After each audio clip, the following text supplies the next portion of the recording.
నమస్తే, welcome to local news. ముందుగా headlines.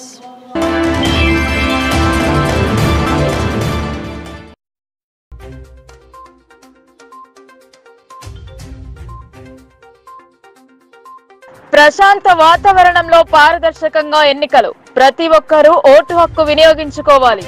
వయోవృద్ధుల అవగాహనలో collector.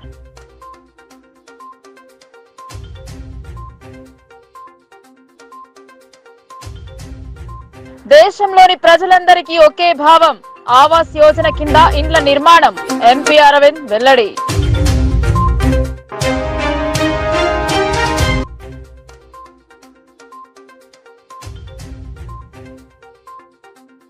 అధిష్టానంను కించపరచలేదు, నేను మాట్లాడింది నా వ్యక్తిగతం. 2 రోజులలో కార్యాచరణ. విద్యా వ్యవస్థ కోసం ఆయన చేసిన సేవలు అమోఘం. రాజా బహదూర్ వెంకటరామరెడ్డి విగ్రహ ఆవిష్కరణలో మంత్రి.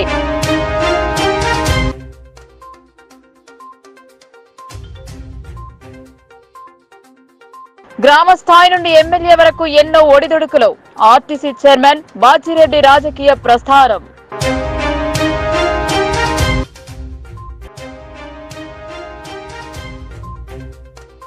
ప్రశాంత వాతావరణంలో పారదర్శకంగా ఎన్నికల నిర్వహణ జరగాలని ఆశించారు.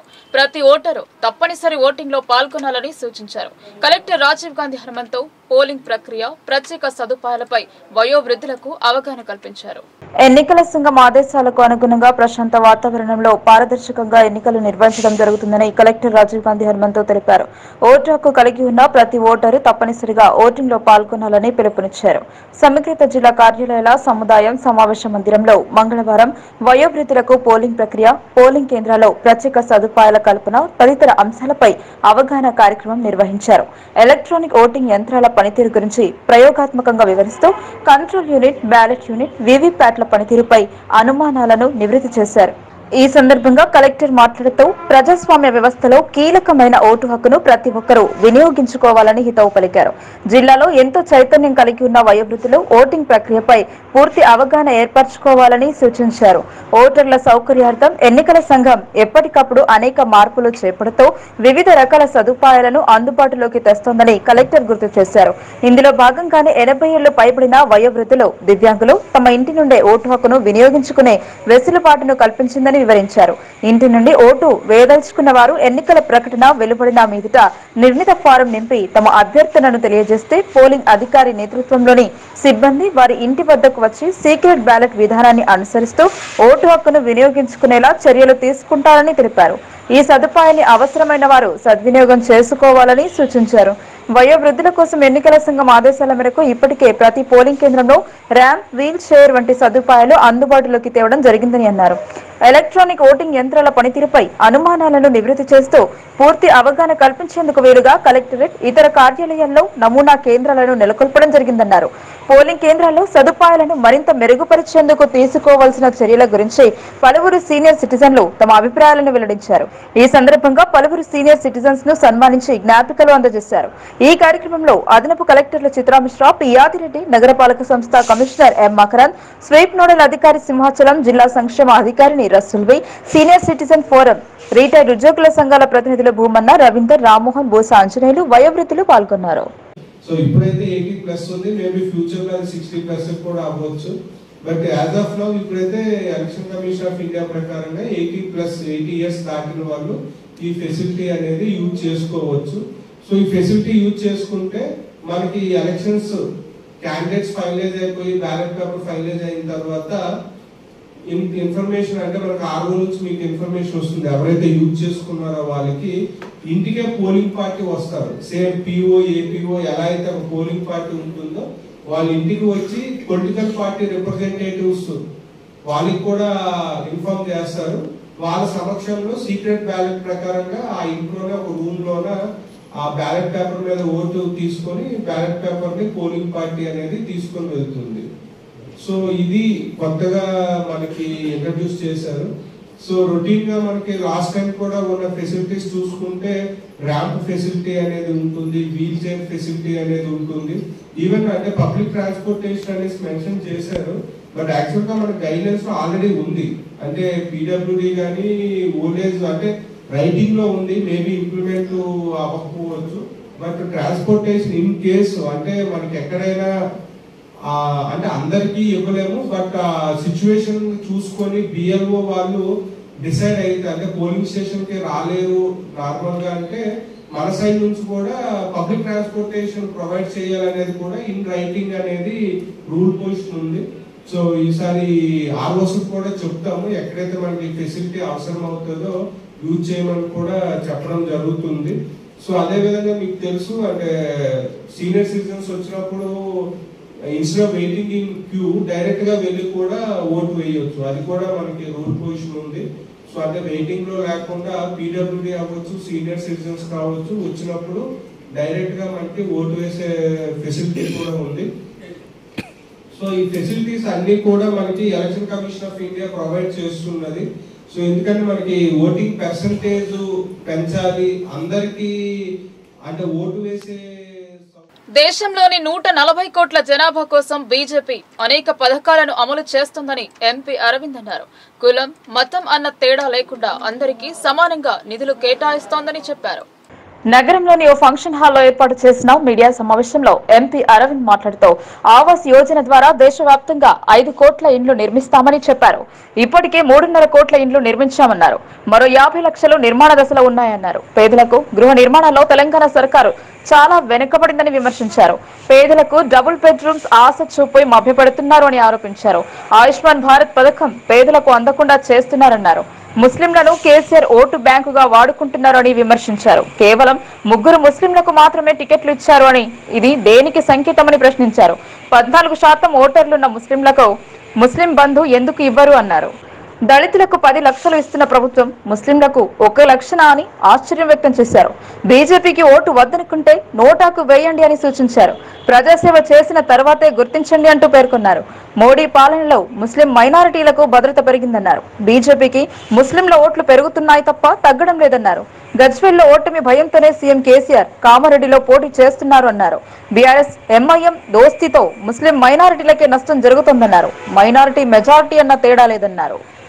आपको हेल्थ रिलेटेड बड़े इश्यूज आके बड़े बड़े अस्पतालों में कोई जाकर इंश्योरेंस मिला क्या, हेल्थ इंश्योरेंस मिला क्या, आरोग्यश्री मिला क्या।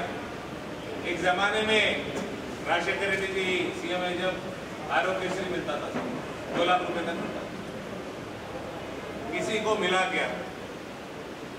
किसी को आयुष्मान भारत 5 लाख रुपए मोदी सरकार का स्कीम जो है वो मिला,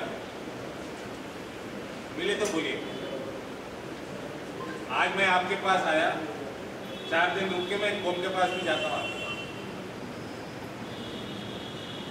बड़ा जलसा नहीं लगाए, छोटे मोटे जलसे में भी आ जाता हूँ और बात लेकर जाता हूँ। किसी को आए तो अच्छी बात है, बताइए आपके जहन में किसी के पास है क्या? किसी को आया आयुष्मान भारत 5 लाख 2021 से आयुष्मान भारत लागू है बोला केसीआर, 2021 या 22 से किसी को आया? पेपर पे लागू है।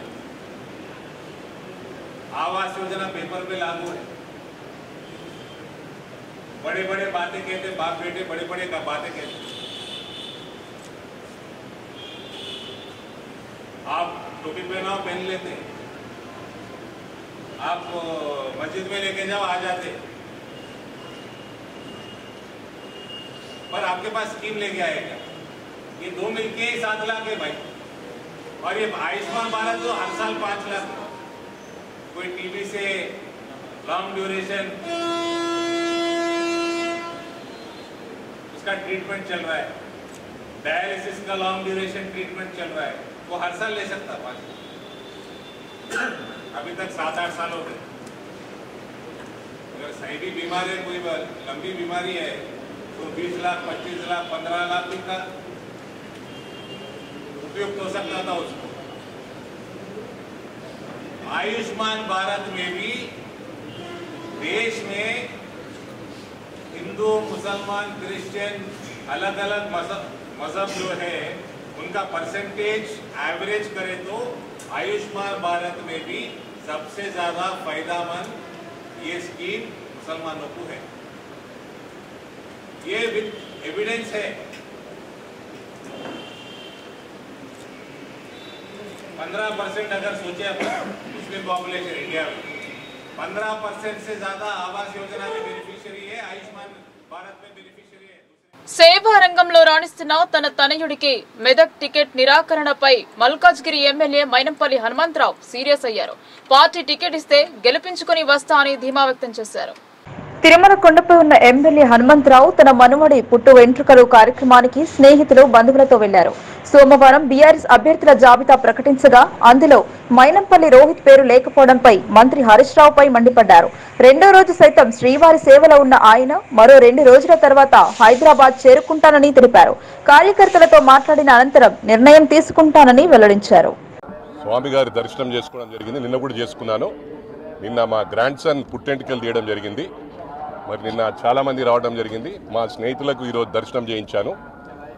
ఎప్పుడు కూడా నేను తిరుమలకు వచ్చినప్పుడు స్వామి గారిని ఒకటే కోరుతాను, 2 రాష్ట్రాల తెలుగు ప్రజలు చల్లగా ఉండాలి, పోటాపోటీలో ముందుకు పోవాలి, ఇండియాలో నంబర్ 1 నంబర్ 2 అనగా ఎప్పుడు కూడా అదే చెప్పేవాడిని.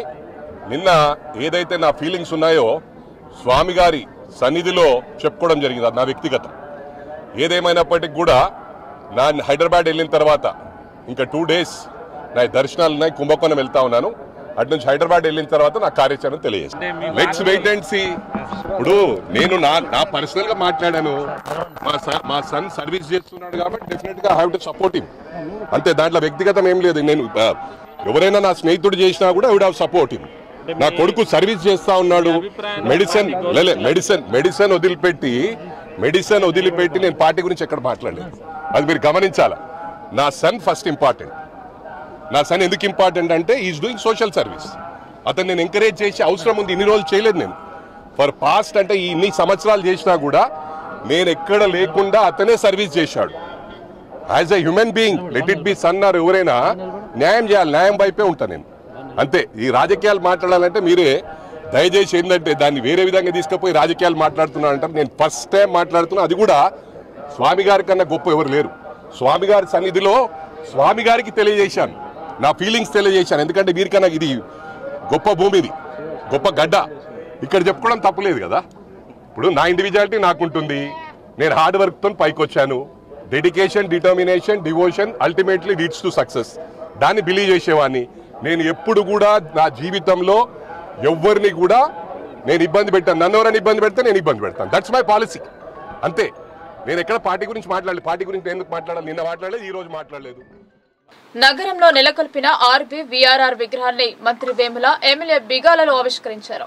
విద్యా వ్యవస్థ కోసం ఆయన చేసిన సేవలను కొనియాడారు.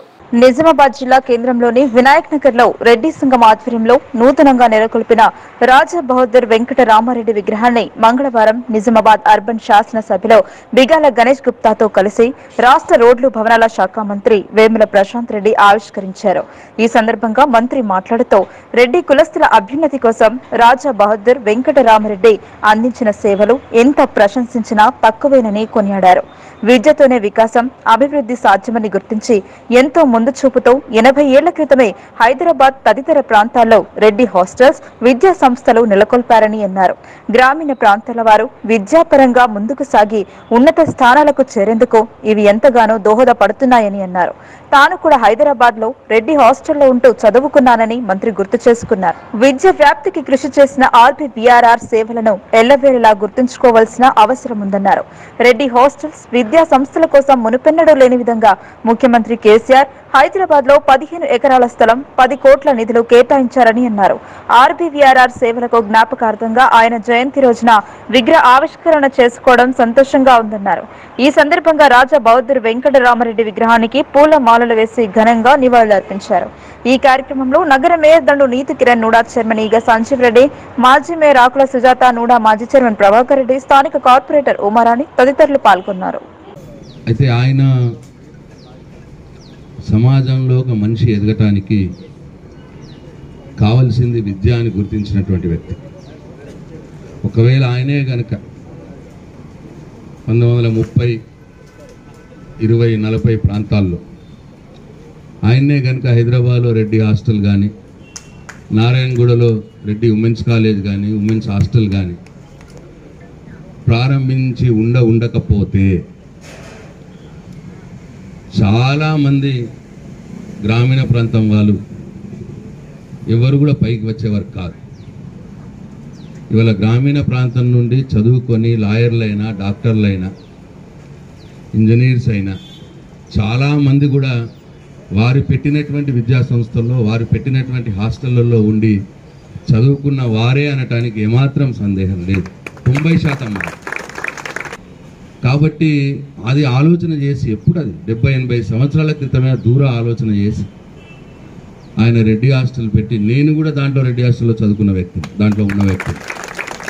రెడ్డి సంఘానికి, రెడ్డి హాస్టల్కి లేదు ఒక ఎడ్యుకేషన్ ఇన్స్టిట్యూషన్స్కి 15 ఎకరాల జాగా హైదరాబాద్లో 10 కోట్ల రూపాయలు ఇచ్చిన ముఖ్యమంత్రి ఎవ్వరు కూడా లేడు లేడు లేడు అని చెప్పి మీ అందరికి నేను మనవి చేస్తాను.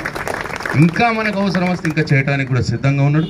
తప్పకుండా నిజామాబాద్లో కూడా అవన్నీ కూడా చేస్తాం. గౌరవ ఎమ్మెల్సీ కవితమ్మ గారు, నేను, మేమందరం శాసనసభ్యులం అందరం కూడా ఒక్కతాటిపై ఉండి మన రెడ్డి జాతి కోసం చేయవలసినటువంటి కార్యక్రమాలు అన్నీ కూడా చేస్తాము అని చెప్పి మీకు మనవి చేస్తూ ఉన్నా. కార్పొరేషన్ గురించి కూడా మేము పెట్టి ఉన్నాం, ముఖ్యమంత్రి గారి దగ్గర అది ఉంది, తప్పకుండా అవుతుందని ఆశాభావం మీతో పాటు నాకు కూడా ఉన్నది. ఎందుకంటే ఇటు రెడ్డి కార్పొరేషను, ఇటు వైశ్య కార్పొరేషన్ కూడా కావాలని చెప్పి అడుగున్నాం. తప్పకుండా ముఖ్యమంత్రి గారు చేస్తారని ఆశాభావంతో నేనున్నాం. నేను కూడా, నాకు కూడా నిన్ననే టికెట్ కన్ఫర్మ్ అయింది. నేను నా అధికారికంగా ఫస్ట్ ప్రోగ్రామ్కి ఈ ప్రోగ్రామ్కి వచ్చిన. మరి మీ శుభసూచకం మరి నా బోన్ ఎట్లుంటుందో మరి ముందు ముందు నాకు. తెలంగాణ రాష్ట్రం ఏర్పడ్డ అనంతరం జరగబోయే 3వ ఎన్నికలలో బాజిరెడ్డి గోవర్ధన్ కు టికెట్ లభించింది. ఆయన రాజకీయ ప్రస్థానంపై లోకల్ న్యూస్ ప్రత్యేక కథనం. గ్రామీణులతో మమేకం, 3 తరాల వారి ఆదరణ ఆయన సొంతం. 4 సార్లు ఎమ్మెల్యేగా 3 నియోజకవర్గాలకు ప్రాతినిధ్యం వహించారు. వైఎస్ఆర్, కేసీఆర్ కుటుంబాలతో ప్రత్యేక అనుబంధం ఉంది. వేములవాడ రాజన్న కులదైవం, తిరుపతి వెంకన్న ఇష్టదైవం. గోవన్న అన్నవారికి నేనున్నా అని భరోసా కల్పించే నాయకుడు ఆయన. సుదీర్ఘకాలం ప్రజా జీవితంలో కొనసాగుతున్న టీఎస్ఆర్టీసీ చైర్మన్, నిజామాబాద్ గ్రామీణ నియోజకవర్గ శాసనసభ్యులు బాజిరెడ్డి గోవర్ధన్ మొదటి నుంచి mass image, political rebel star గా గుర్తింపు పొందారు. బాజిరెడ్డి గోవర్ధన్ తన 40 ఏళ్ల రాజకీయ జీవితంలో ఎన్నో ఆటుపోట్లను ఎదుర్కొన్నారు. నక్సలైట్ల తూటాతో గొంతు స్వరపేటిక దెబ్బతిన్న, మందు పాతర పేలి త్రుడిలో తప్పించుకున్న తన కారును లారీ ఢీకొట్టడంతో ఎడమ దవడ పగిలిపోయినప్పటికీ చెక్కు చెదరని ఆత్మవిశ్వాసంతో తన ప్రజా ప్రస్థానాన్ని కొనసాగించారు. 4సారి ఎమ్మెల్యేగా ఉన్న బాజిరెడ్డి గోవర్ధన్ 3 నియోజకవర్గాలకు ప్రాతినిధ్యం వహించారు. గ్రామీణ ప్రాంత ప్రజలతో నిత్యం మమేకమయ్యే ఆయనకు 3 తరాల వారితో అనుబంధం ఉంది. ఎన్టీఆర్ పిలిచినా టీడీపీలో చేరలేదు. 1995లో పరిషత్ ఎన్నికల్లో ఇండిపెండెంట్ ప్యానెల్ పోటీ చేశారు.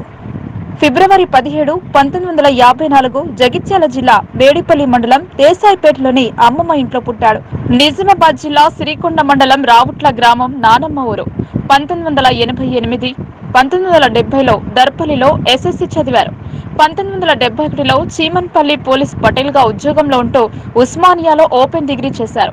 1981లో ఉద్యోగానికి రాజీనామా చేసి చీమన్పల్లి గ్రామ సర్పంచ్ గా ఏకగ్రీవంగా ఎన్నికయ్యారు. రాజకీయ గురువు మాజీ మంత్రి శనిగరం సంతోష్ రెడ్డి ప్రోత్సాహంతో సర్పంచ్ అయ్యారు. 1980లో కాంగ్రెస్ తరపున సిరికొండ ఎంపీపీగా బాధ్యతలు చేపట్టారు. అప్పుడు ఆయన్ను నక్సలైట్లు టార్గెట్ చేశారు. 1991లో సిరికొండ సొసైటీ చైర్మన్ గా ఏకగ్రీవంగా ఎన్నికయ్యారు. డీసీసీబీ చైర్మన్ చేస్తానని చెప్పినా సంతోష్ రెడ్డి మాట తప్పడంతో సొసైటీ చైర్మన్ కు రాజీనామా చేశారు. తర్వాత Andhra Pradesh street finance corporation director గా నియామకం. నక్సల్స్ టార్గెట్ చేసి మందు పాత్రతో ప్రమాదం జరిగింది. మరోమారు నక్సలైట్లు 1994లో ఆయనపై కాల్పులు జరిపారు. బుల్లెట్ గొంతులో దిగి కుడి భుజం గుండా బయటకు వెళ్లింది. హైదరాబాద్ నిమ్స్ ఆసుపత్రిలో 1 నెల రోజుల పాటు చికిత్స తీసుకున్నారు. బుల్లెట్ తగిలినందున స్వరపేటిక దెబ్బతింది. 1995లో అంబాసిడర్ కారులో వెళుతుండగా సిరికొండ నుండి కొండూరు మధ్యలో నక్సలైట్లు మందు పాత్ర పేల్చారు. ఆ పేలుడు నుంచి వెంట్రుక వాసులు తప్పించుకున్నారు. ఒక్కసారిగా పేలుడు జరగడంతో డ్రైవర్ కారు వేగంగా నడిపాడు. కారు 3 పల్టీలు కొట్టింది. అంబాసిడర్ కారు కావడంతో బతికి బయటపడ్డారు. 1996లో నగర శివారులోని బోర్గాం వంతెనపై లారీ ఢీకొట్టడంతో కారు నుజ్జు అయింది. ఈ ప్రమాదంలో ఎడమ దవడ పగిలిపోయింది. నెలల పాటు చికిత్స తీసుకున్న ఆయన వైఎస్ఆర్ 1999లో సంతోష్ రెడ్డికి నిజామాబాద్ ఎంపీ టికెట్ ఇచ్చి ఆయనకు ఆర్మూర్ ఎమ్మెల్యే టికెట్ ఇచ్చారు. మొదటిసారి ఎమ్మెల్యేగా గెలిచారు. 2004లో రాజకీయ సమీకరణలతో సంతోష్ రెడ్డి టీఆర్ఎస్ ఎమ్మెల్యే అభ్యర్థిగా కాంగ్రెస్ పార్టీ నుండి ఆర్మూర్ నుంచి పోటీ చేశారు. 2004లో వైఎస్ఆర్ చెప్పడంతో బాన్స్వాడలో అసెంబ్లీకి పోటీ చేసి అప్పటి మంత్రి పోచారం శ్రీనివాసరెడ్డిపై గెలుపొందారు. వైఎస్ఆర్ సీఎంగా ఉన్న సమయంలో గతంలో చంద్రబాబు హయాంలో అమ్మిన ప్రభుత్వ భూములపై వేసిన హౌస్ కమిటీ చైర్మన్ గా వ్యవహరించారు. వీఏసీ సభ్యుడిగాను కొనసాగారు. 1988లో వైఎస్ఆర్ ఢిల్లీకి తీసుకెళ్లారు. ఏఐసీసీ కార్యదర్శి జనార్దన్ పూజారికి ఆయన గురించి వివరించారు. 1999, 2004, 2009 ఎన్నికలలో వైఎస్ఆర్ ఎమ్మెల్యే టికెట్లు ఇచ్చారు. 2014, 2018లో కేసీఆర్ సహాయ సహకారాలతో వారి ప్రోద్బల్యంతో మరోసారి శాసనసభ్యుడిగా కొనసాగుతున్నారు. 2008లో బాన్స్వాడ నుంచి ఓటమి పాలయ్యారు. 2014లో వైఎస్ఆర్ సిపిని వీడి బీఆర్ఎస్ పార్టీ అభ్యర్థిగా నిజామాబాద్ రూరల్ నుంచి డి శ్రీనివాస్ పై గెలిచారు. పుణ్యక్షేత్రాలు ఎక్కువగా దర్శించుకున్నాడు. తానా సభల్లో పంచకట్టుతో పాల్గొన్నారు. సర్పంచ్ గా ఉన్నప్పటి నుంచి పంచకట్టు పాటిస్తున్నారు. ప్రస్తుతం బాజిరెడ్డి గోవర్ధన్ టీఎస్ఆర్టీసీ చైర్మన్ గా బాధ్యతలు స్వీకరించి విజయవంతంగా ఆర్టీసీ ప్రగతి రథచక్రాలను పరుగు పెట్టిస్తున్నారు. ముఖ్యమంత్రి కేసీఆర్ సహకారంతో టీఎస్ఆర్టీసీ ఉద్యోగులను రాష్ట్ర ప్రభుత్వంలో విలీనం చేసి సంస్థ ఉద్యోగుల హృదయాలలో చిరస్థాయిగా నిలిచిపోయారు. దినపత్రికలు మరియు పుస్తకాలు ఎక్కువగా చదువుతారు. ఇష్టమైన వస్తువులు బ్రాండెడ్ పెన్నులు, వాచ్లు, కళ్ల గ్లాసులు ఎక్కువగా కొనడం ఇష్టం. గతంలో ఎన్టీఆర్, శోభన్ బాబు సినిమాలు ఎక్కువగా చూసేవారు. ఇప్పుడు మహేష్ బాబు సినిమాలు అంటే ఇష్టం. 33% రిజర్వేషన్ పై ఎమ్మెల్సీ కవిత సమాధానం చెప్పాలని సిపిఐ జిల్లా కార్యదర్శి పి సుధాకర్ డిమాండ్ చేశారు. బీఆర్ఎస్ ప్రకటించిన అభ్యర్థుల జాబితాలో మహిళలకు 33% సీట్లు కేటాయించారని ప్రశ్నించారు. సిపిఐ జిల్లా కార్యాలయంలో మీడియా సమావేశం నిర్వహించడం జరిగింది. ఈ సందర్భంగా సిపిఐ జిల్లా కార్యదర్శి పి సుధాకర్ మాట్లాడుతూ నిజామాబాద్ ఎమ్మెల్సీ కవిత అన్ని రంగాల్లో మహిళలకు 33% రిజర్వేషన్ ఇవ్వాలని ఢిల్లీలో పెద్ద ఎత్తున ధర్నా చేసిన విషయం అందరికీ తెలిసిందే అన్నారు. తెలంగాణ రాష్ట్రంలో ముఖ్యమంత్రి కేసీఆర్ సార్వత్రిక ఎన్నికల్లో ఎమ్మెల్యేలుగా పోటీ చేయనున్న వారి లిస్టు ప్రకటించిన దానిలో ఎమ్మెల్సీ కవిత కేంద్ర ప్రభుత్వానికి డిమాండ్ చేసిన 33% రిజర్వేషన్ ప్రకారం తెలంగాణ రాష్ట్రంలో కూడా ఎమ్మెల్యేల అభ్యర్థుల లిస్టులో సుమారు 39 మంది మహిళా అభ్యర్థుల పేర్లు ఉండాలి. కానీ కేవలం 7 మంది మహిళా అభ్యర్థుల పేర్లు మాత్రమే ప్రకటించడం జరిగిందన్నారు. మరి 33% రిజర్వేషన్ అన్నటువంటి ఎమ్మెల్సీ కవిత తెలంగాణ ప్రజలకు, మహిళలకు సమాధానం చెప్పాలని ఈ సందర్భంగా కోరారు. ఈ ప్రెస్ మీట్ లో సిపిఐ జిల్లా నాయకులు వై ఓమయ్య, బి రఘురాం పాల్గొన్నారు. తెలంగాణ రాష్ట్రంలో నిన్న ప్రకటించినటువంటి సార్వత్రిక ఎన్నికలను దృష్టిలో పెట్టుకొని ముఖ్యమంత్రి గారు ప్రకటించినటువంటి లిస్టు ఏదైతే ఉందో దీని మీద నిజామాబాద్ ఎమ్మెల్సీ కవిత గారు సమాధానం చెప్పాలని చెప్పేసి సందర్భంగా సిపిఐ పార్టీగా ప్రశ్నిస్తా ఉన్నాం. దాదాపు 6 నెలల క్రితం ఢిల్లీలో పెద్ద ఎత్తున 33% రిజర్వేషన్ మహిళలకు ఇవ్వాలని చెప్పేసి కవిత గారు ధర్నా చేసిన విషయం అందరికీ తెలంగాణలో ఉన్నటువంటి ప్రజలకు, మహిళలకు తెలియంది కాదు. మరి ఇప్పుడు నిన్నటి ముఖ్యమంత్రి గారు ఏదైతే తెలంగాణ రాష్ట్రానికి జరుగుతున్నటువంటి సార్వత్రిక ఎన్నికలను దృష్టిలో పెట్టుకొని ప్రకటించినటువంటి లిస్టులో కేవలం మహిళలకు 7 మాత్రమే దాంట్లో పేర్లు ఇవ్వడం జరిగింది. సుమారు 33% అంటే సుమారు 39 మంది మహిళలకు ఈ తెలంగాణ రాష్ట్రంలో ఎమ్మెల్యే అభ్యర్థులుగా ప్రకటించాల్సినటువంటి ముఖ్యమంత్రి గారు మరి కేవలం 7 మాత్రమే ప్రకటించినారు. మరి కవిత గారు మున్సిపల్ కార్మికుల వేతనాలు పెంచాలని రమేష్ బాబు డిమాండ్ చేశారు. పెరుగుతున్న నిత్యావసర ధరలకు అనుగుణంగా కనీస వేతనం అందించాలన్నారు. భీమ్గల్ మున్సిపల్ కార్యాలయం ఎదుట సిఐటియు ఆధ్వర్యంలో కార్మికులతో కలిసి ధర్నా నిర్వహించారు. ఈ సందర్భంగా సిఐటియు జిల్లా ఉపాధ్యక్షులు, సిపిఎం జిల్లా ప్రధాన కార్యదర్శి ఏ రమేష్ బాబు మాట్లాడుతూ పెరుగుతున్న నిత్యావసర సరుకుల ధరలకు అనుగుణంగా మున్సిపల్ కార్మికులకు కనీస వేతనం నెలకు 26,000 రూపాయలు చెల్లించాలన్నారు. ఇటీవల రాష్ట్ర ప్రభుత్వం పెంచిన వేతనాన్ని వెంటనే ఇవ్వాలని, 4 సంవత్సరాల నుండి బకాయి ఉన్న ఈఎస్ఐ, పిఎఫ్ డబ్బులను వెంటనే జమ చేయాలని, వారానికి 1 రోజు సెలవును మంజూరు చేయాలని డిమాండ్ చేశారు.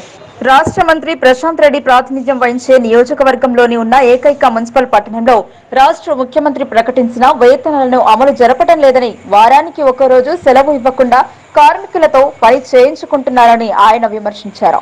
అదేవిధంగా నిత్యావసర సరుకుల ధరలు విపరీతంగా పెరగటం మూలంగా కార్మికులకు ఇస్తున్న వేతనాలు ఏమాత్రం సరిపోవటం లేదని, వేతనాలను కనీసం నెలకు 26,000 రూపాయలు పెంచాలని ఆయన డిమాండ్ చేశారు. మున్సిపల్ కార్మికుల సమస్యలను పెంచాలి, మున్సిపల్ కార్మికుల జీతాలు భీమ్గల్ మున్సిపల్ పట్టణంలో పనిచేసేటువంటి కార్మికులకు ఈరోజు పెరుగుతున్నటువంటి ధరలకు అనుగుణంగా కనీస వేతనం నెలకు రాష్ట్ర ప్రభుత్వం 26,000 రూపాయలు చెల్లించాలని, అదేవిధంగా ఈ మున్సిపల్ పరిధిలో పనిచేసేటువంటి కార్మికుల పిఎఫ్ బకాయిలను వెంటనే చెల్లించాలని, అట్లాగే ఈరోజు కొద్దిమందికి గతంలో వేతనాలు పెంచి బకాయిలు 6 నెలలు సంవత్సరం పాటు బకాయిలు ఉన్నాయి, అవి వెంటనే చెల్లించాలని, అదేవిధంగా ఈరోజు వారానికి ఒక రోజు సెలవును అమలు జరపాలని, 8 గంటల పని విధానం ప్రకారం ఉదయం 5 గంటల నుంచి మధ్యాహ్నం 1 గంట వరకు పని కల్పించాలనేటువంటిది సిఐటిగా డిమాండ్ చేస్తూ ఉన్నాం. ప్రభుత్వం అట్లాగే పాలక వర్గం వెంటనే జోక్యం చేసుకొని మున్సిపల్ కార్మికుల యొక్క సమస్యలను పరిష్కరించాలని కోరుతా ఉన్నాం. లేకపోతే రాబోయే కాలంలో రాష్ట్ర వ్యాప్తంగా మున్సిపల్ కార్మికులు ఆందోళన. కామారెడ్డి నుండి సీఎం కేసీఆర్ పోటీ చేయడంతో ఈ ప్రాంతం మరింత అభివృద్ధి చెందుతోందని చైర్మన్ జాహ్నవి అన్నారు. కేసీఆర్ రాకతో పట్టణం అభివృద్ధి మరింత పరుగులు పెడుతోందని మున్సిపల్ చైర్మన్ నిట్టు జాహ్నవి అభిప్రాయపడ్డారు. కామారెడ్డి నుండి ముఖ్యమంత్రి కేసీఆర్ పోటీ చేస్తుండటంతో పట్టణం మరింత అభివృద్ధి చెందుతుందని మున్సిపల్ చైర్మన్ జాహ్నవి సుధీర్ అన్నారు. మంగళవారం మున్సిపల్ కార్యాలయంలో ఏర్పాటు చేసిన సమావేశంలో ఆమె మాట్లాడుతూ ఇప్పటికే పట్టణం ఎంతో అభివృద్ధి చెందిందని, ముఖ్యమంత్రి రాకతో మరింత అభివృద్ధి చెందుతుందన్నారు. ముఖ్యమంత్రిని భారీ మెజారిటీతో గెలిపించాలని ఆమె కోరారు. కామారెడ్డి మున్సిపల్ కార్యాలయంలో మున్సిపల్ చైర్మన్ నిట్టు జాహ్నవి మీడియా సమావేశం చరిత్రలో ఎన్నడూ లేని విధంగా ఒక సీఎం కామారెడ్డి నుంచి పోటీ చేయడం ఇక్కడి ప్రజల అదృష్టమన్నారు. ఇక్కడ కేసీఆర్ పోటీ చరిత్రలో నిలుస్తోందన్నారు. సీఎం పోటీతో కామారెడ్డి బీఆర్ఎస్ నాయకుల ఉత్సాహాన్ని రెట్టింపు చేసిందని ఆమె తెలిపారు. సీఎం కేసీఆర్ కామారెడ్డిని ఎంచుకోవడం వల్ల ఇక్కడ అభివృద్ధి వేగం పుంజుకోనుందని అభిప్రాయం వ్యక్తం చేశారు. ప్రధానంగా తాగునీటి సమస్యకు శాశ్వత పరిష్కారం లభిస్తోందని, తెలంగాణ వచ్చినప్పటి నుంచి ప్రత్యేక నిధులతో కామారెడ్డి రూపురేఖలు మారిపోయాయని పేర్కొన్నారు. ఈ డెవలప్మెంట్ ఇంకా ముందు ఇంకా ఒక మున్సిపల్ కార్పొరేషన్గా ఎదగాలి అని కోరుకుంటూ, అంటే కామారెడ్డి మున్సిపాలిటీగా ఎప్పుడు ఉండకుండా మున్సిపల్ కార్పొరేషన్ కూడా కావాలని నా వ్యక్తం చేస్తున్నాను. ఒక స్వార్థం కింద మున్సిపల్ కార్పొరేషన్ అయితే ఇంకా మనకు డెవలప్మెంట్ అయ్యే అవకాశాలు ఎక్కువ ఉంటాయి. అది ఎప్పుడు జరుగుతుంది అని అంటే మనం కూడా మన సహకారం ఎప్పుడు కూడా మన ముఖ్యమంత్రి వర్యులకు ఇచ్చినప్పుడే జరుగుతుంది. ఎప్పటి నుంచో కామారెడ్డి యొక్క ఒక దురదృష్టం ఏంటంటే మంచినీళ్ళ సమస్య ఉండడం జరిగింది. ఆ మంచినీళ్ళ సమస్య కూడా ముఖ్యమంత్రి వాళ్ళు గెలిచిన తర్వాత మనం ఒకసారి అభ్యర్థన కూడా పెట్టుకోవడం జరుగుతుంది. ఏంటంటే మంచినీళ్ళ సమస్య తీరుతుంది. ఇన్ని సంవత్సరాల నుంచి ఇప్పటివరకు ఆల్మోస్ట్ తెలంగాణ రాకముందు ఎంత మంచినీళ్ళ సమస్య ఉండదు, ఇప్పుడు ఆల్మోస్ట్ తగ్గడం జరిగింది. అన్నిటికీ కూడా సప్లై చేస్తున్నాం, ట్యాంక్స్ కట్టడం జరిగింది, డెవలప్మెంట్ జరిగింది. ఇంకా ముందు కూడా ఫ్యూచర్లో ఎలాంటి మంచినీళ్ళ సమస్య ఉండకుండా ఇంకా పకడ్బందీగా కూడా మంచినీళ్ళ వ్యవస్థ స్థాపించడం కూడా జరుగుతుంది మున్సిపాలిటీలో మన ఆశిస్తున్నాము. ఇదే విధంగా ఏదైతే డెవలప్మెంట్ వర్క్స్ కామారెడ్డిలో నియోజకవర్గమైనా కూడా కామారెడ్డి మున్సిపాలిటీ పట్టణం అయినా కూడా ఏవైతే డెవలప్మెంట్స్ వర్క్ పెండింగ్ ఉన్నాయో అవన్నీ కూడా వేగంగా జరగడం జరుగుతుంది. ఈరోజు మన మున్సిపాలిటీ కానీ నియోజకవర్గం ప్రజలందరికీ కూడా నేను ఒక రిక్వెస్ట్ చేయడం ఏంటంటే, ఇప్పటి వరకు ఎప్పుడు కూడా చరిత్రలో కేసీఆర్ గారు ఎక్కడ నిలబడ్డా కూడా ఎంత మెజారిటీతో గెలిచారో తెలిసిందే. ఈరోజు దాన్ని మించి మనము మెజారిటీతో గెలిపించుకునే బాధ్యత మన మీద భుజాల మీద ఉంది. అందరినీ రిక్వెస్ట్ చేస్తున్నాను, భారీ మెజారిటీతో మన ప్రియమైన ముఖ్యమంత్రి వర్యులను గెలిపించుకోవాలని కోరుతూ, ఈరోజు ఇంత చరిత్ర సృష్టిస్తున్న తెలంగాణ గవర్నమెంట్ ముందు కూడా ఇలాగే అందరికీ కూడా ఉపయోగంలోకి ఉండి అందరి డెవలప్మెంట్ అంతే తెలంగాణ పరుగు తీస్తున్న డెవలప్మెంట్లో కామారెడ్డి కూడా ముందు ఉండాలని ఆశిస్తూ ఇంత మంచి అవకాశం ఇచ్చిన ప్రజలందరికీ కూడా ధన్యవాదాలు తెలియజేస్తున్నాను. ఈరోజు ముఖ్యంగా ఈ పొజిషన్లో ఉండడానికి కారణమైన మా కౌన్సిల్ కానీ పట్టణ ప్రజలందరికీ కూడా మరొకసారి ధన్యవాదాలు తెలియజేస్తూ, ఇక్కడ కౌన్సిలర్లు కూడా రావడం జరిగింది, చాలా సంబరాలు కూడా చేసుకోవడం జరిగింది. ఒక ఉత్సాహం నెలకొంది అందరిలో కూడా. అదే ఉత్సాహంతో పార్టీ వర్కర్లందరూ కూడా రూరల్ శాసనసభ్యులు ఆర్టీసీ చైర్మన్ కు భారత రాష్ట్ర సమితి మూడోసారి ఎమ్మెల్యే అవకాశం కల్పించింది. దీంతో బాజిరెడ్డి అభిమానులు సంబరాలు జరుపుకున్నారు. దర్పల్లి మండల పరిధిలోని దుబ్బాక గ్రామంలో బీఆర్ఎస్ నాయకులు టపాకాయలు కాల్చి స్వీట్లు పంచుతో సంబరాలు జరుపుకున్నారు. సీఎం కేసీఆర్ నిజామాబాద్ రూరల్ నియోజకవర్గం అభ్యర్థిగా బాజిరెడ్డి గోవర్ధన్ కు ప్రకటించినందుకు బీఆర్ఎస్ నాయకులు హర్షం వ్యక్తం చేశారు. ఈ సందర్భంగా బీఆర్ఎస్ దుబ్బాక గ్రామ శాఖ అధ్యక్షుడు కోతి శేఖర్ రెడ్డి మాట్లాడుతూ రానున్న అసెంబ్లీ ఎన్నికల్లో బాజిరెడ్డి గోవర్ధన్ భారీ మెజారిటీతో గెలిపించుకుంటామని ఆయన తెలిపారు. మా ఎమ్మెల్యే బాజిరెడ్డి గోవర్ధన్ అసెంబ్లీ ఎన్నికల్లో హ్యాట్రిక్ సాధిస్తారని ధీమా వ్యక్తం చేశారు. ఈసారి ఎన్నికల్లో 50,000 మెజారిటీ వస్తుందని ఆయన అన్నారు. ఈ కార్యక్రమంలో ఎంపీటీసీ గంగాధర్, టీఆర్ఎస్ నాయకులు గోవర్ధన్ రెడ్డి, లింబాద్రి, నూకల నర్సయ్య, శ్రీధర్ గౌడ్, జీ నర్సయ్య కార్యకర్తలు తదితరులు పాల్గొన్నారు. టికెట్ కేటాయించడం చాలా సంతోషం. ఎందువల్ల దుబ్బాకలో సంబరాలు చేసుకుంటున్నాం. ముఖ్యంగా ఏంటంటే మూడోసారి కూడా హ్యాట్రిక్ సాధిస్తాడు మన ఎమ్మెల్యే గారు. ఖచ్చితంగా మేము భారీ మెజారిటీతో ఇంతకుముందు 25,000 మెజారిటీ ఉంటే ఖచ్చితంగా ఇప్పుడు 50,000 మెజారిటీతో గెలిపించుకొని తెలంగాణలో అత్యధిక మెజారిటీ గెలిచిన ఏకైక ఎమ్మెల్యే మన ఎమ్మెల్యే గారు అని చెప్పుకోవచ్చు. రానున్న కాలంలో కేసీఆర్ గారు కూడా మంచి గుర్తింపు మా ఎమ్మెల్యే గారు గుర్తించి మంత్రి పదవి కూడా ఇస్తారని ఆశిస్తూ ఇప్పుడు మన విపక్షాలకు అభ్యర్థులు దొరకగా వారు దిగమగపడుతున్నారు. నేను 5 నెలల ముందు అభ్యర్థులు ప్రకటించడం మామూలు విషయం కాదు. ఇది వాళ్ళకు తోయకుండా ఏదో మాట్లాడుతున్నారు. ఖచ్చితంగా వాళ్ళు ఒక 105 సీట్లు 110 సీట్లతో మన భారీ మెజార్టీతో మూడోసారి ముఖ్యమంత్రి కావడం కేసీఆర్ గారు తప్పనిసరి. మరి ఇక్కడ మన రూరల్లో ఎమ్మెల్యే గారు కూడా మూడోసారి ఎమ్మెల్యే కావడం తప్పనిసరి, మంత్రి కావడం కూడా తప్పనిసరి. నవీపేట్ మండల కేంద్రంలో బీజేపీ పార్టీ ఆధ్వర్యంలో ఎమ్మెల్యే ప్రవాస్ యోజన కార్యక్రమం చేపట్టారు. ముఖ్య అతిథిగా మహారాష్ట్ర పండరీపూర్ ఎమ్మెల్యే సమాధాన్ మహాదేవ్ ఔతాడే హాజరయ్యారు. తెలంగాణ రాష్ట్ర వ్యాప్తంగా నిర్వహిస్తున్న ఎమ్మెల్యే ప్రవాస్ యోజన కార్యక్రమాన్ని నవీపేట్ మండల కేంద్రంలో మండల బీజేపీ పార్టీ అధ్యక్షులు సరీన్ అధ్యక్షతన నిర్వహించారు. ఈ కార్యక్రమానికి ముఖ్య అతిథిగా పండరీపూర్ నియోజకవర్గ ఎమ్మెల్యే సమాధాన్ మహాదేవ్ ఔతాడే హాజరయ్యారు. నవీపేట్ మండల బీజేపీ పార్టీ ప్రధాన కార్యదర్శిగా మంత్రి రాజేందర్ కుమార్ గౌడ్, యువ మోర్చా మండల కన్వీనర్ గా నియమిస్తూ ఎమ్మెల్యే సమాధాన్ మహాదేవ్ ఔతాడేతో కలిసి నాయకులు మోహన్ రెడ్డి, ప్రకాష్ రెడ్డిలో నియామక పత్రాలు అందించారు. ఈ సందర్భంగా ఆయన మాట్లాడుతూ రానున్న ఎన్నికల్లో గెలిపే లక్ష్యంగా ముందుకు సాగుతూ 100 రోజుల ప్రణాళికలో భాగంగా ఎమ్మెల్యే ప్రవాస్ యోజన కార్యక్రమాన్ని తలపెట్టినట్లు ఆయన పేర్కొన్నారు. ఈ కార్యక్రమం యొక్క ముఖ్య ఉద్దేశం నియోజకవర్గంలోని బూత్ కమిటీలు, శక్తి కేంద్రాలు గ్రామ స్థాయి కార్యకర్తలతో ఏ విధంగా పనిచేస్తున్నాయో అని పరిశీలించి వాటిలోని లోటుపాట్లను కమిటీ సభ్యులకు వివరించి పార్టీని బలోపేతం చేయడానికి కంకణం కట్టుకున్నామన్నారు.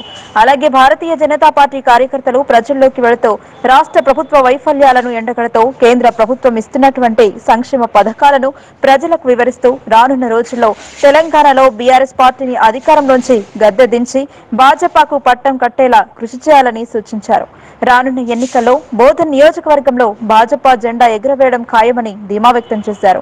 అనంతరం రాష్ట్ర కార్యవర్గ సభ్యులు మోహన్ రెడ్డి, ప్రకాష్ రెడ్డిలు మాట్లాడుతూ బీఆర్ఎస్ పార్టీపై నిప్పులు చెరిగారు. బోధన్ ఎమ్మెల్యే షకీల్ ప్రజలకు చేసింది ఏమీ లేదని, అధికారంలోకి వచ్చిన 100 రోజుల్లో నిజాం షుగర్ ఫ్యాక్టరీ తెరిపిస్తామన్న హామీ ఏమయ్యిందో ఎమ్మెల్యే షకీల్, ఎమ్మెల్సీ కవిత సమాధానం చెప్పాలని అన్నారు. బోధన్ లో బీజేపీ జెండా ఎగరేయడం ఖాయమని, ఇప్పటి నుండి 100 రోజులు కార్యకర్తలు శ్రమించి గ్రామాల్లో విస్తృతంగా ఇంటింటికి ప్రచారం చేయాలని అన్నారు. ఈ కార్యక్రమానికి బోధన అసెంబ్లీ కన్వీనర్ కూరేళ్ల శ్రీధర్, మండల అధ్యక్షులు సరీన్, సీనియర్ నాయకులు మువ్వ నాగేశ్వరరావు, వంశీ మోహన్, ఆనంద్, రామకృష్ణ, కరణ్ రెడ్డి, మైసరాదా, శైలేష్ కుమార్, ప్రజా ప్రతినిధులు, కార్యకర్తలు తదితరులు పాల్గొన్నారు. 3-4 दिन से यहाँ बोधन असेंबली में मेरा प्रवास चल रहा है. 3-4 दिन से अभी मेरे को तो लग रहा है कि बोधन असेंबली अपनी भारतीय जनता पार्टी का झंडा यहाँ पे फहराएगा.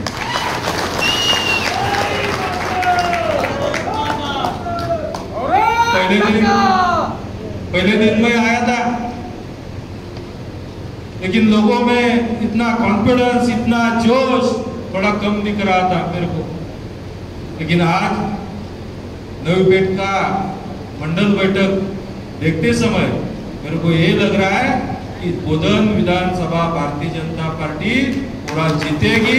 ये विश्वास मैं आपको दिलाने आया था, लेकिन यहाँ आके आपने मेरे को विश्वास अभी दिलाया. भारतीय जनता पार्टी विश्व की सबसे बड़ी पार्टी है। आदरणीय देश के पंतप्रधान नरेंद्र मोदी जी, इनको देख के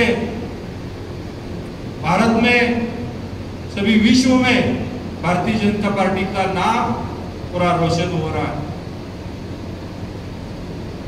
अपने अध्यक्ष जेपी नड्डा जी, किशन रेड्डी जी, इनका सहयोग, इनके सहयोग से भारतीय जनता पार्टी अभी आगे बढ़ रही है। आज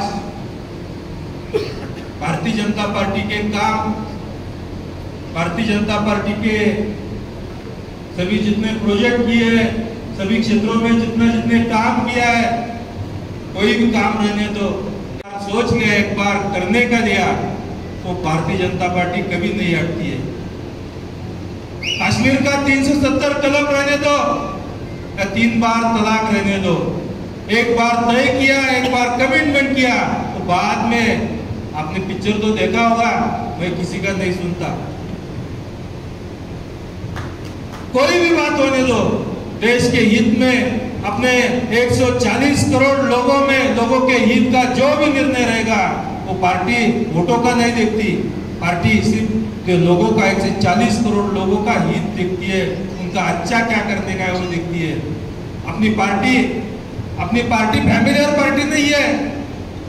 अपनी पार्टी में जो भी कार्यकर्ता, जो भी पदाधिकारी जो अच्छा काम करेगा, ऑटोमेटिक ऊपर पार्टी खींच लेती है। आज इसलिए चाय बेचने वाला भी देश का पंतप्रधान है और उसका गौरव पूरी दुनिया कर रही है। ये भारतीय जनता पार्टी है। आज कांग्रेस को देखो, एक घराने के ऊपर आज कांग्रेस है। आपकी बीआरएस देखो इधर की, वो भी एक घराने के ऊपर है। एमआईएम देखो, वो भी वैसा ही है। लेकिन भारतीय जनता पार्टी ये आपने सबकी पार्टी है। ये सबकी पार्टी अभी 140 करोड़ लोगों की, ये देश के 40 करोड़ लोगों की पार्टी है।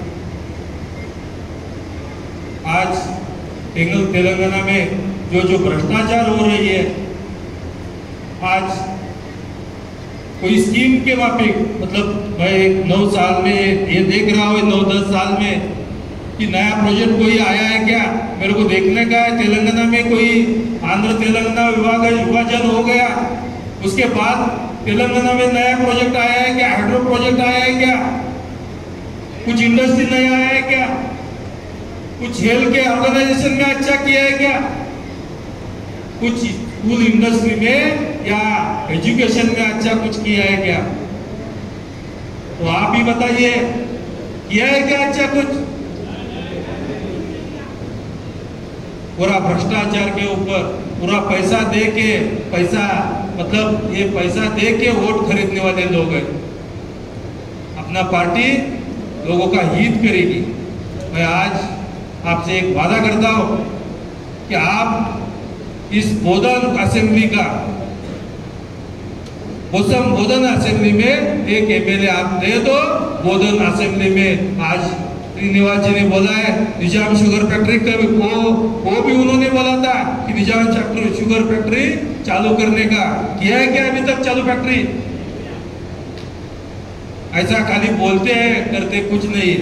मैं आपसे वादा करता हूँ, यहाँ पे इंडस्ट्री भी आएगा, यहाँ पे एजुकेशन भी आएगा, यहाँ के रास्ते, यहाँ के फार्मर सब अच्छे दिन देखेंगे, ये आपसे मैं वादा करता हूँ।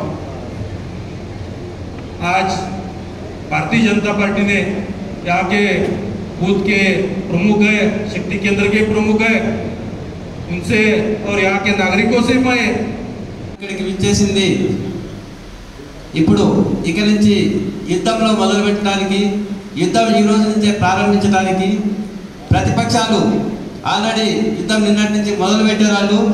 వారికన్నా దూకుడుగా మనం ముందుకు వెళ్ళడానికి మనలో ఉన్న కార్యక్రమాలు, మనలో ఉన్న సాధక బాధకాలు కూడా ఈ రోజు నుంచి ఇక్కడనే విడిచిపెట్టి అందరం కలిసికట్టుగా పనిచేద్దామని చెప్పేసి మీ అందరినీ కూడా నేను కోరుకుంటా ఉన్నా. ఇక యుద్ధం మొదలైంది.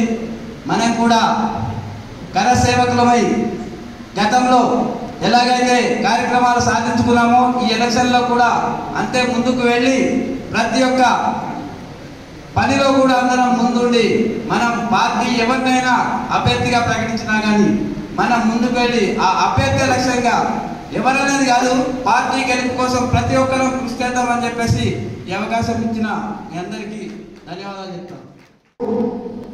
ఈ కార్యక్రమం నిర్వహించడానికి కారణం రానున్న ఎలక్షన్ భారతీయ జనతా పార్టీ బోధన్ గడ్డపై జెండా ఎగరవేసి విజయ పతాకం నిర్వహించడానికి మీ అందరి సహకారం ఉండాలని, అలాగే రానున్న రోజుల్లో మనమందరం ఒక శివాజీలా సమాజంలో కల్తీని నివారించేందుకు గాను ప్రజలు అప్రమత్తమై సమర శంఖాన్ని పూరించేందుకు గాను ప్రజలు సంసిద్ధంగా ఉండాలన్నారు. తెలంగాణ వినియోగదారుల సంఘం రాష్ట్ర అధ్యక్షులు పిలుపునిచ్చారు. జాగో గ్రాహక్ జాగో అనే నిదానంతో సమాజంలో ప్రజలను కల్తీపై అప్రమత్తం చేయడమే తన సంఘం యొక్క ప్రధాన లక్ష్యమని ఆయన వ్యాఖ్యానించారు. సమాజంలో రోజు రోజుకు పెరిగిపోతున్న కల్తీని నివారించేందుకు గాను ప్రజలు ప్రశ్నించే తత్వాన్ని అలవర్చుకున్నప్పుడే సమాజంలో వివిధ రకాల వస్తువుల కల్తీని అరికట్టే వీలు కలుగుతుందని తెలంగాణ సంఘం నేషనల్ కన్వీనర్ సింపుల్ తాయి రాథోడ్, తెలంగాణ వినియోగదారుల సంఘం రాష్ట్ర అధ్యక్షులు అంబు రాథోడ్ స్పష్టం చేశారు. మంగళవారం నిజామాబాద్ జిల్లా కేంద్రంలో గల ప్రెస్ క్లబ్ లో నిర్వహించిన విలేకరుల సమావేశంలో జిల్లా నూతన కమిటీని ఆయన ప్రకటించారు. తెలంగాణ వినియోగదారుల సంఘం జిల్లా అధ్యక్షులుగా ఎడపల్లి మండల కేంద్రానికి చెందిన భుజంగలింగంను నియమించడం జరిగిందని తెలిపారు. అనంతరం మీడియాతో మాట్లాడుతూ సమాజంలో నిత్యావసర వస్తువులు కల్తీకి గురవుతున్నాయని, ప్రజలు జాగృతులై కల్తీని ప్రశ్నించినప్పుడే కల్తీ జరగకుండా నివారించేందుకు ఆస్కారం దొరుకుతుందని అన్నారు. తెలంగాణ వినియోగదారుల సంఘం ఆధ్వర్యంలో నిర్వహించే కార్యక్రమాలలో ప్రజల భాగస్వామ్యం ఎంతైనా అవసరమని తెలిపారు.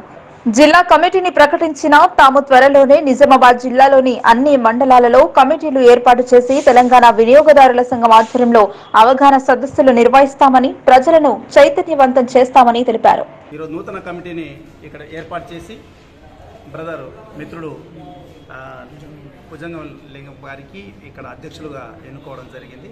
అందులో పాటు ఇక్కడ యాక్చువల్ అన్ని జిల్లాలో కమిటీలు ఉన్నాయి, కానీ నిజామాబాద్లో కల్తీని అరికట్టడానికి అసలు చాలా అంటే తగిన కార్యకర్తలు ఎవరు లేక అంటే ఈ గతంలో ఉన్నారు, బట్ వాళ్ళు సరిగా పనిచేయలేదు. అందుకని నూతన కమిటీని ఇక్కడ ఏర్పాటు చేయడం జరిగింది. రాబోయే రోజుల్లో తెలంగాణ కన్జ్యూమర్ ఫోరంగా మా బాధ్యత ప్రతి జిల్లాలో అవేర్నెస్ చేయడమే మా పని. మేము గవర్నమెంట్తో కలిసి పనిచేస్తున్నాం. 2019 నుంచి అంటే ఇంతకుముందు ఆల్ ఇండియా కన్జ్యూమర్ వెల్ఫేర్ కౌన్సిల్గా పనిచేసినప్పుడు ఉన్నాం. తర్వాత పేరు మారిపోయి తెలంగాణ కన్జ్యూమర్ ఫోరంగా దాన్ని ముందుకు వచ్చింది. దాంతో కొంతమంది చాలామంది సలహాదారులు ఉన్నారు, రిటైర్డ్ జడ్జీలు ఉన్నారు.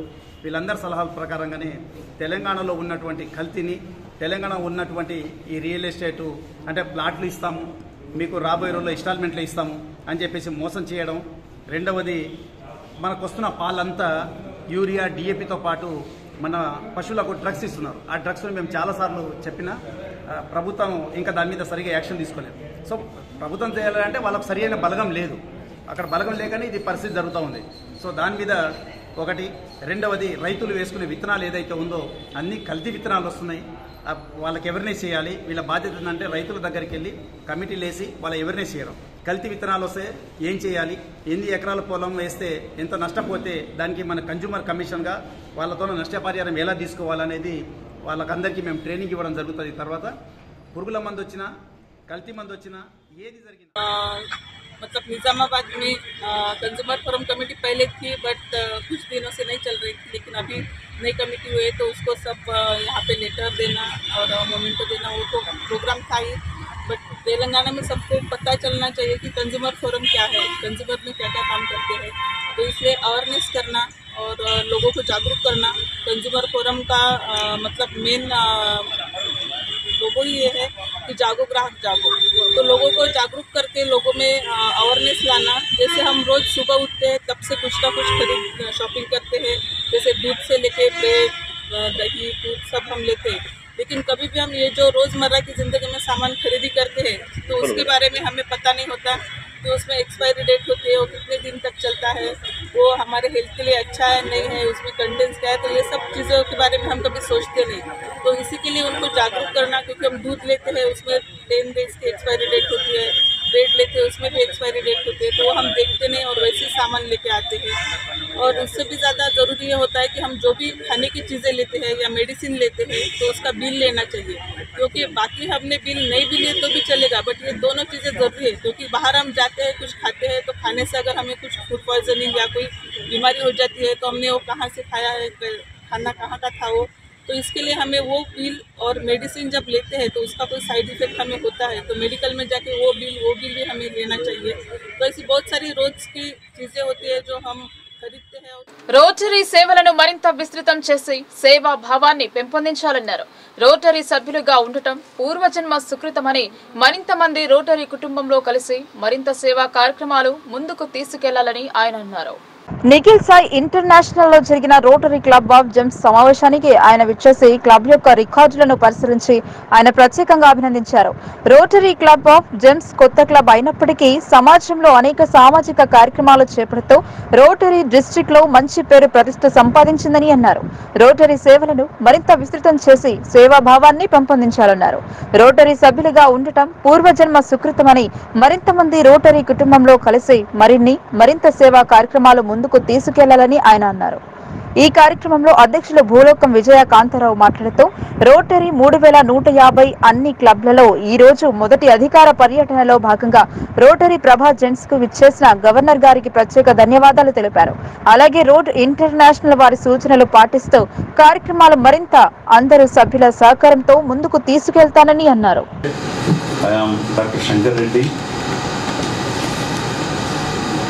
District Governor, Rotary International District 3150.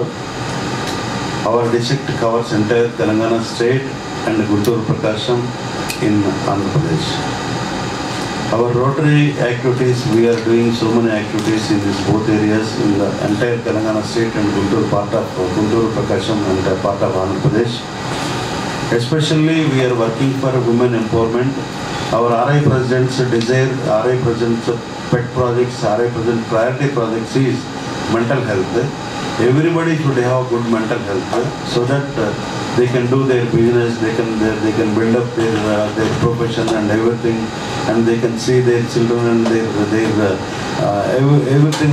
They will do good for community. That's why our RI President Gordon McAnally is giving top priority for mental health. At the same time, through Zoom meetings, virtual meetings, we wanted to create awareness on so many issues, maybe legal issues, maybe health issues, and maybe service activities, how to do service activities, how to recognize the activities. So through Zoom meetings, we will speak with our presidents, and our presidents also talk with me and the district cabinet. So like this we are moving forward. At the same time we are, especially Rotary, we are focusing on 7 areas: environment, health, sanitation and women empowerment, and drinking, irrigation, and many activities our Rotary is doing, and many projects we are doing under this 7 areas focus. So like this our Rotary is moving towards. We are doing so good for community. Our level best we are doing. Every Rotarian, they have to spend money from their pocket only. We won't get money from anywhere. For some projects we will get. Suppose today our President Vijayakant proposed a sanitation block in school. At the same time, wash stations in school. So for that, approximately, if we take cost around 3 lakhs, 1 lakh have to raised by the club. Another 2 lakhs will come from the another club from the world. At the same time. వార్తలు ముగించే ముందు headlines మరోసారి.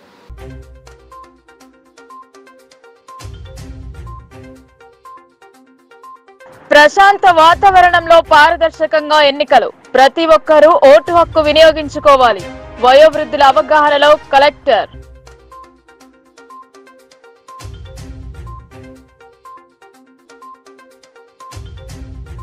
దేశంలోని ప్రజలందరికీ ఒకే భావం, ఆవాస్ యోజన కింద ఇండ్ల నిర్మాణం, ఎంపీ అరవింద్ వెల్లడి.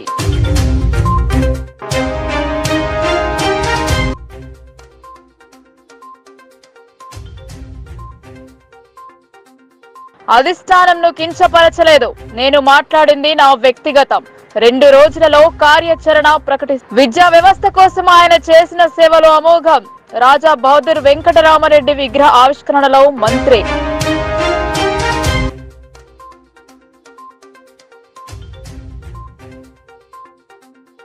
గ్రామ స్థాయి నుండి ఎమ్మెల్యే వరకు ఎన్నో ఒడిదుడుకులు. ఆర్టీసీ చైర్మన్ బాజిరెడ్డి రాజకీయ ప్రస్థానం.